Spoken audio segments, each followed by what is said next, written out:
What is a poem? A poem is zooming in on a picture until you can see where it has been compressed.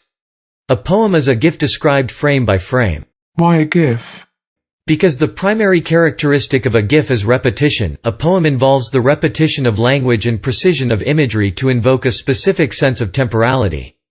It is no surprise that as humanity's relationship to time dissolves, so does our interest in poetry. What has happened to time?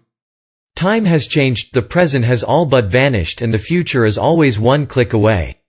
We are in a car speeding quicker and quicker to the edge of the map, but the road is always the same. Perhaps it is a fault of poetry that it still tries to maintain this present, which no longer exists. Okay, back to jives. Why can't a GIF be a poem? No, GIFs have replaced poetry, YouTube has replaced poetry, texting has replaced poetry.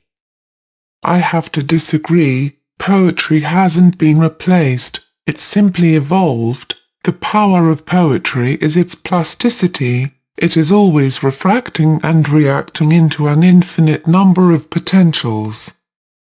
Isn't being replaced and evolving the same thing? The Homo sapien has replaced the Homo erectus, which is now extinct. Millions of years ago ants and termites had poets. But somewhere along the way they stopped. No one knows why. I believe that as we move towards a technical society, science demands the death of poetry. You are internalizing the technique you condemn by treating poetry as a science. Poetry is nothing. It is the tension between eros and thanatos. Poetry is casting a spell without knowing the result, or the dreams of a robot.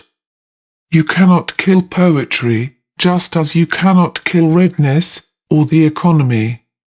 Given the time not committed to displaying emails and hosting business calls, a computer could write poetry and in turn would give up wanting to be a computer.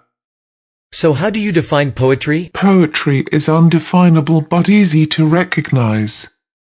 For instance, yesterday I sent a message to a friend after following their recent breakup. It read, "Don't be too upset. There's plenty more accident-prone videos of cats on YouTube." This is an example of a poem. A breakup text can also be a poem, mind you. Another example would be the lyrics to Girls Aloud's 2003 hit Life Got Cold. A computer cannot be a poet. Why not? By creating a binary distinction between human and non-human, we limit our perception of all art. Plants can be artistic, just as computers can be artistic. The joy of poetry is it can be anywhere. The less you look, the more you find it. And what about this? Is this a poem?